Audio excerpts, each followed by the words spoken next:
Pernikahan di atas kertas.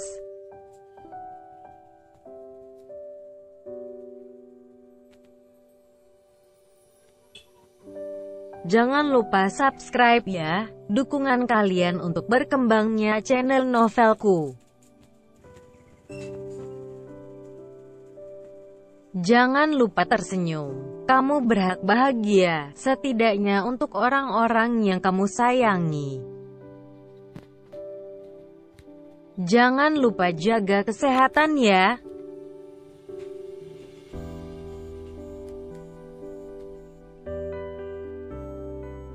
Jangan lupa subscribe ya, karena subscribe itu gratis selamanya.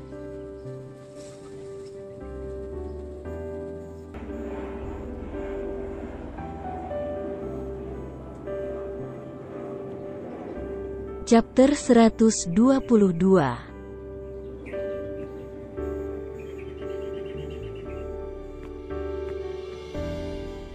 Tiba-tiba Haris sadar dan melontarkan pertanyaan itu pada Neta. Tangan Neta dipegangnya lembut, seraya memberikan isyarat bahwa rasa yang sama masih selalu ada pada tempatnya.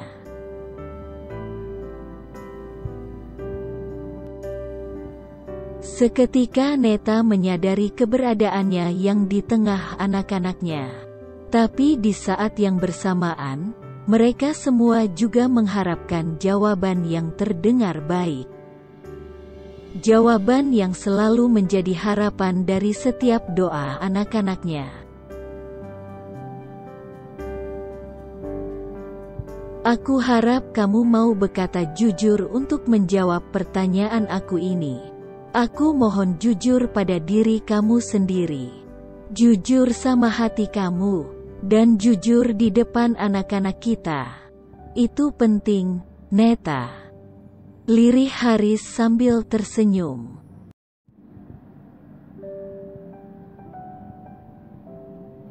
Rasanya seperti sedang sidang skripsi, yang disaksikan beberapa pasang mata dosen penguji, dosen pembimbing dan beberapa adik kelas.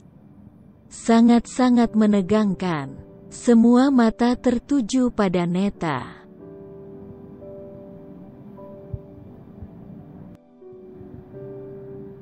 Wanita itu juga terpaku pada pertanyaan Haris yang seolah-olah sudah melupakan luka yang pernah ada. Perasaan seakan-akan tak pernah tersakiti oleh rasa yang lain. Meski yang dicinta hatinya telah terjamaah orang lain. Harusnya memang sesakit itu. Tapi Haris...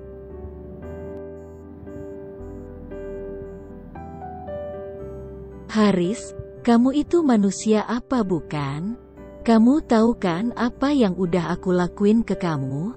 Harusnya kamu membenci aku, bukan malah mempertahankan rasa kamu seperti ini, ucap Neta dengan kesal.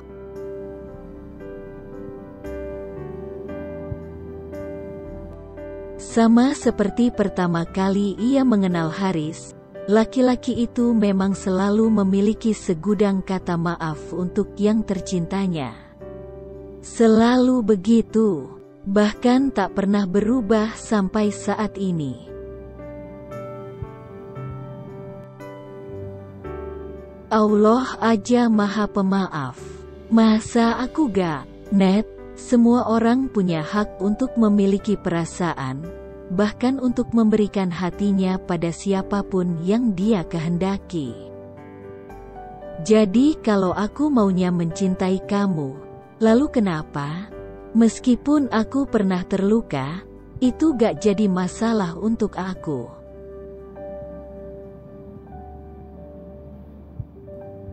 Neta terdiam mendengar jawaban Haris. Dia memang sebaik itu, pikir Neta. Tapi sayangnya, justru hal itulah yang semakin membuat Neta merasa bersalah. Ia merasa tak pantas untuk mendapatkan hal seistimewa itu.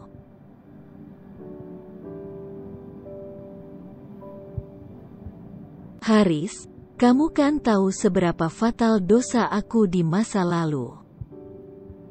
Kamu yakin mau menerima kesalahan yang sama? Apa kamu gak takut kalau kesalahan yang sama akan berulang lagi di kemudian hari? Tanya Neta meragukan keinginan Haris.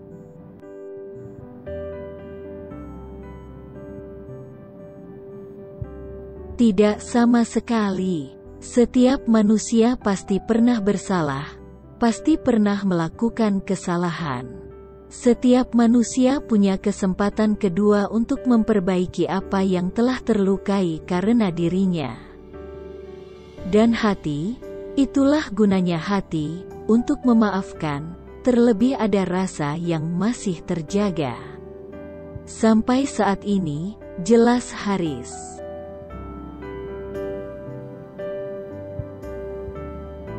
Tak pernah sekalipun harus berbicara selembut ini pada orang lain.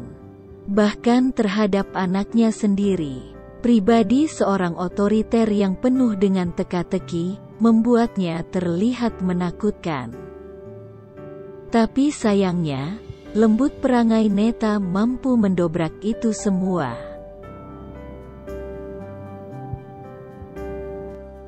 Please, beri aku kesempatan kedua untuk bisa menjadi laki-laki yang terbaik di hidupmu.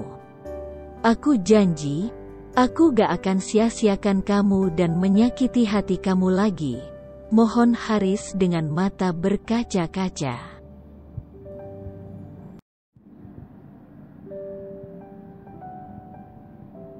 Harusnya aku yang ngomong kayak gitu ke kamu. Karena kesalahan awal ada pada diri aku. Aku yang bodoh, karena aku udah menyia-nyiakan laki-laki seperti kamu. Laki-laki yang mampu mencintai aku sesempurna mungkin, jawab Neta sedikit memberikan harapan.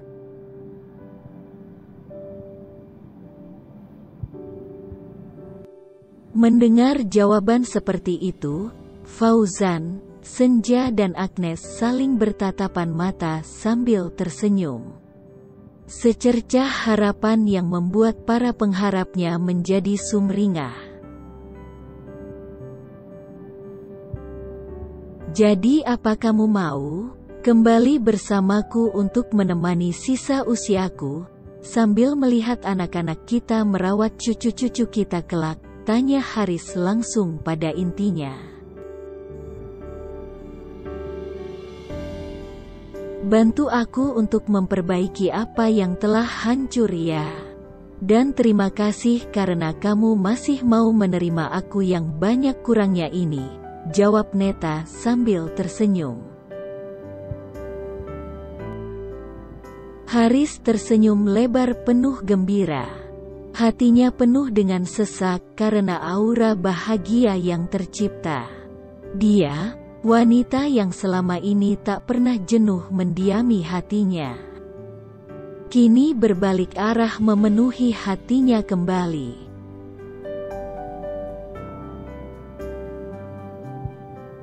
Jadi kamu mau memenuhi ruang rindu ini lagi? Kamu mau kembali menjabat sebagai seorang Nyonya Haris Arsyadinata lagi? Tanya Haris dengan begitu excited. Neta pun tersenyum lembut sambil menunduk dan tersenyum simpul. Tapi dengan sigapnya, dengan kebablasan Haris malah langsung menyergap tubuh Neta dan memeluknya lembut. Bagaikan anak belia di tengah asrama.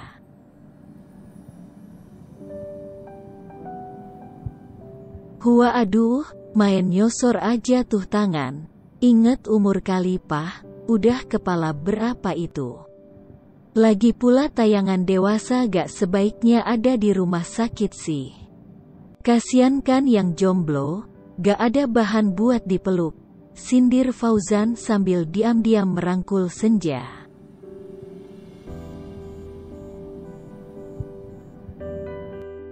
Apaan sih kak? Kakak tuh sebenarnya nyindir papa sama mama, apa emang lagi nyindir aku sih? Tanya Agnes dengan wajah begitu kesal.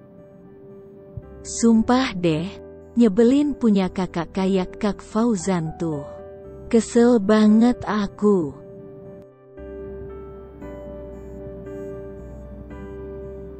Dasar kepedean, kakak mah gak mau nyindir siapa-siapa ya.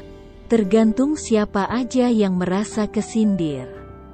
Iya, kalau gak ngerasa tersindir sih, ya kebangetan banget sih. Ejek Fauzan semakin membuat suasana ruang perawatan itu menjadi lebih hidup dan penuh dengan tawa.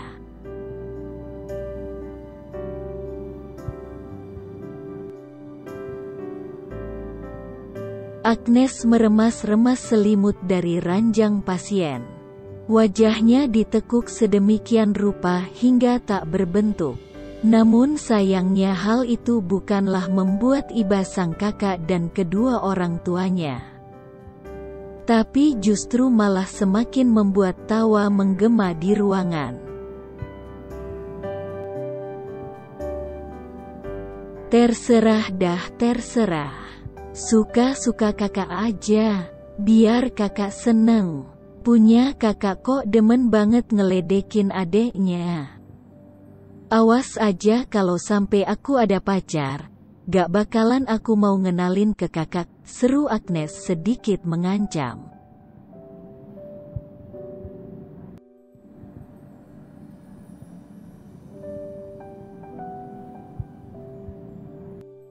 Petang mulai menghampiri para insan yang tengah beristirahat dari segala aktivitasnya.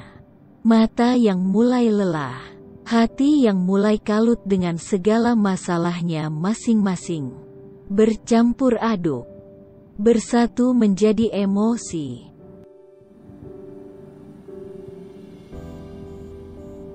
Semua orang memang berhak bahagia. Tapi tak semua orang memiliki kesempatan untuk mencapai hal itu. Panas, gerah, seolah berkerumun menjadi satu.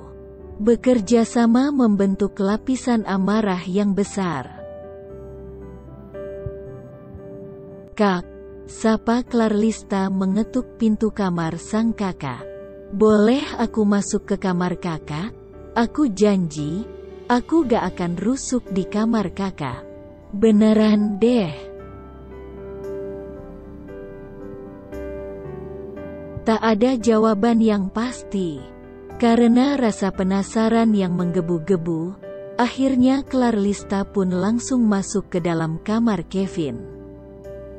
Dilihatnya sang kakak yang tengah terlelap dengan daster mendiang sang istri. Ia memperhatikan wajah teduh sang kakak yang jarang ia lihat belakangan ini. Ia baru tersadar bahwa sang kakak sudah cukup tak terawat semenjak menjabat seorang duda. Benar-benar menyedihkan. Clar, kok kamu di sini? Tanya Kevin tiba-tiba tersadar.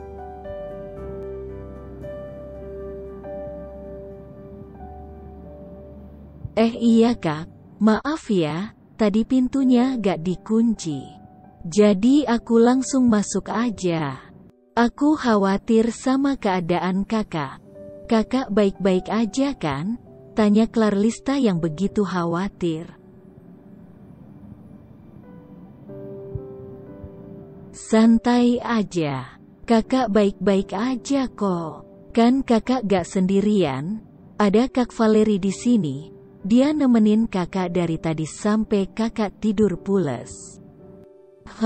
Aroma tubuhnya masih tercium di sini, sangat harum. Ucap Kevin sambil menciumi daster mendiang Valeri dengan begitu menjiwai.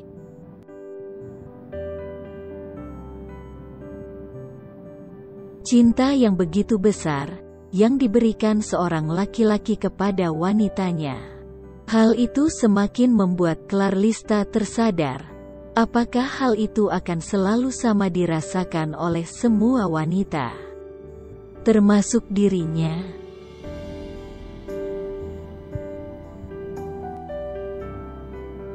Kalau nanti kakak balik ke Dubai, jangan pernah kamu suruh orang-orang untuk membersihkan kamar kakak ini ya.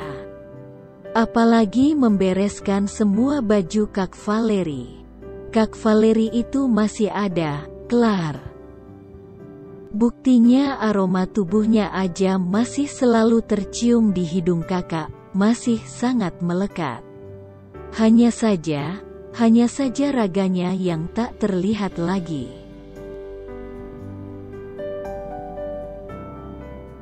Dengan refleks, Clarlista langsung memeluk erat sang kakak. Entah sampai kapan akan seperti ini terus. Cinta mematikan segalanya.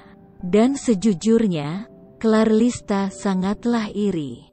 Iri untuk diperlukan seperti itu.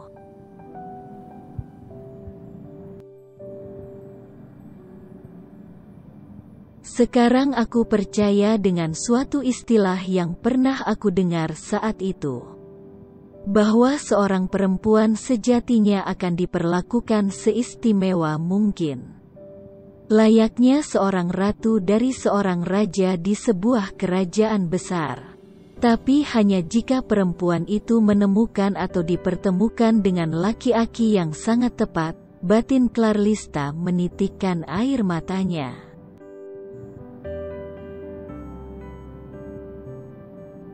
To be continued.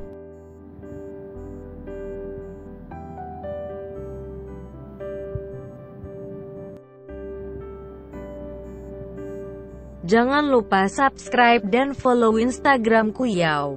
Jaga kesehatan selalu.